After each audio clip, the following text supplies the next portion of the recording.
opportunities, and what everyone's focused on is how are you AI enabled? How do you fortify yourself in an AI era? Let's talk about that. You know, from your product days now to the CEO role, I mean, how do you view AI, both for Mastercard as well as the kind of disruptions it's likely to bring in for the ecosystem? We could have not had this conversation without AI, could we? Absolutely. So here we are. Here we go. You know, it's interesting. Machine learning, it's been around for a long time. Yeah. So we've been a leader in machine learning, I think, for the better part of the last decade. It sits at the core of how we keep 143 billion transactions safe for consumers and businesses out there. How do you even do that? Well, you do it with models and then you predict. What's exciting about artificial intelligence, you know, as you step forward from machine learning, is what it can do in terms of transforming the lives of consumers and businesses. Think about small business. So as a small business, you have a set of data in your business, and you generally, it's very difficult to make sense of that because it's not structured. There's not an easy way to help you run your business. And you don't really have a CFO, a lot of staff, because you're busy running your business.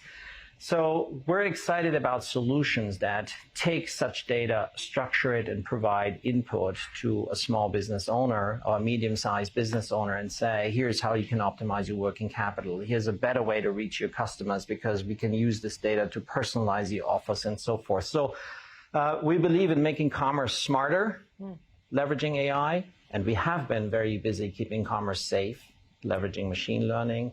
So it all will converge into one. Who cares about the difference? In the end, it's a better digital economy, and there's a tremendous opportunity for us. So the compute power that we can put into more people's hands to use their own data more effectively, I think it's transformative. Whatever we say today will be probably an underestimation of what will actually happen. So I'm bullish on it, but we also have to, consider that this cannot be one of those technologies where we start to have an unleveled playing field and we don't take everybody along. So all the work that we've done, that has been done in India to create an inclusive digital economy, we have to do the same for AI.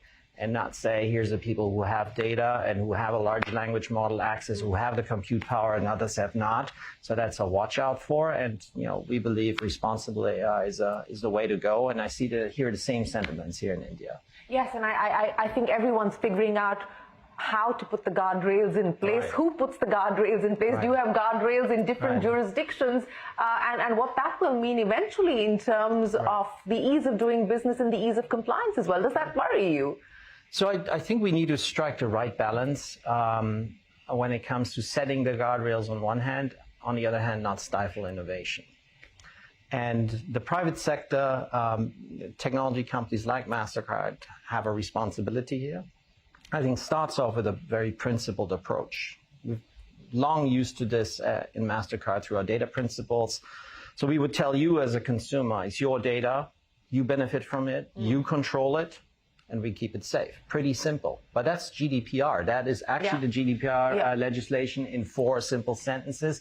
The same logic we apply to AI with a set of tech principles where we say it has to be inclusive, it has to be unbiased. You got to be transparent in telling people they're using AI, etc. Yeah. That's one building block. I think when it comes to regulation, it's really important that we don't regulate the technology, we don't regulate the innovation process as such, but we get to the use cases and say, when it is in the hand of a consumer, here's, why don't we take those principles and put them into a regulation?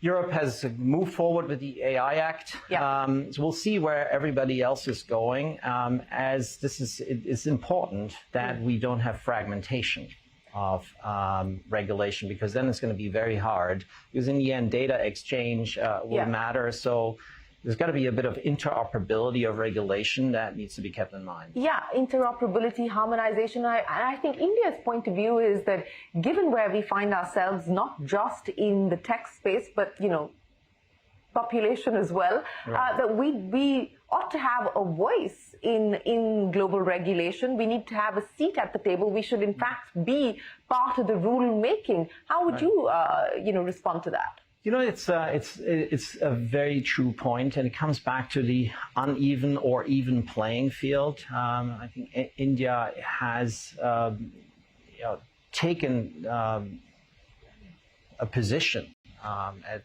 the global stage. I was involved here at the B20, actually, Yes. as last time we spoke. So that was a good example where exactly those points were on the table. And if you look at some of the recommendations that came out of the B20 in India, was exactly around those spaces. So I was involved in some of the work around small business, where we said, okay, we've got to create a level playing field, and this is what everybody else should be doing. It's very encouraging to see that the suggestions that came out on exactly the points we discussed now made its way to the B20 in Brazil, which is actually getting together next week. Yeah. So India has a voice, the Global South has a voice, and I think that's important in the world of setting global standards and interoperability. Where does that leave the growth algorithm that you've laid out for the company? What does it mean now in terms of future launches? What does it mean in terms of further expansion? And, any new ideas that you're working towards taking forward? Any announcements that we should expect globally or here in India? So, our timing is in a way good, but it's also not that good because on the 13th of November, we have our Investor Day coming up, and I don't want to preview the Investor Day with you today. But, the opportunity that I just talked about, long-term, secular opportunity around the digitization of the world. There's a whole host of things you can do to make those payments smarter, safer. The passkey launch here with biometrics in India is only one aspect. It's interesting, that one, I'll just dwell on that for a moment because it's a global opportunity. So underneath that is a tokenization engine that basically takes your biometric details and puts it into a one-time token that's passed through the system. And if it's ever hacked, nobody else can do anything. It's only for one-time use. A lot of detail, but this is the vision of the RBI. This is what the RBI put out and said this has to be a safe payment ecosystem. India is the first pretty much completely tokenized market in the world. We have 240 million tokens here in India.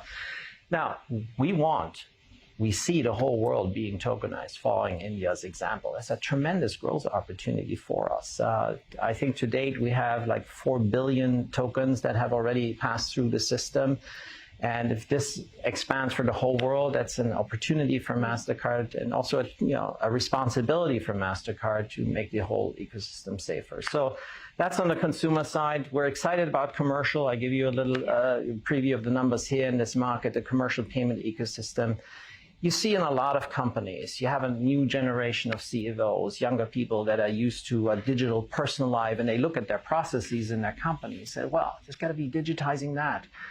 There's a whole host of companies that have departments that do nothing else but reconciling, has this invoice been paid, yes or no? This can all be optimized and be much more efficient so those resources are focused on producing better product instead of reconciling invoices. Tremendous opportunity for us. And then a mix between risk and opportunity. Risk for the global digital economy is cybersecurity. So with the world getting more digital and everything I just said, there's more cyber threats coming along. We're a cybersecurity heavyweight. We're leaning in with the state-of-the-art solutions. And that is an opportunity for us. While we don't want an unsafe world, but we want to lean in and keep it safe, and that is the business that we're in. Michael, it's always a pleasure. Thanks very much for joining us here on the Global Dialogue on CNBC-TV18. We look forward to your future visits in India, and we look forward to hearing more from MasterCard about what you're doing here in India, what you're doing in India for the world as well. Appreciate your time. Thank you very much. Well, with that, it is time for us to wrap up this edition of the Global Dialogue. From all of us here on the team for now, goodbye, and many thanks for watching.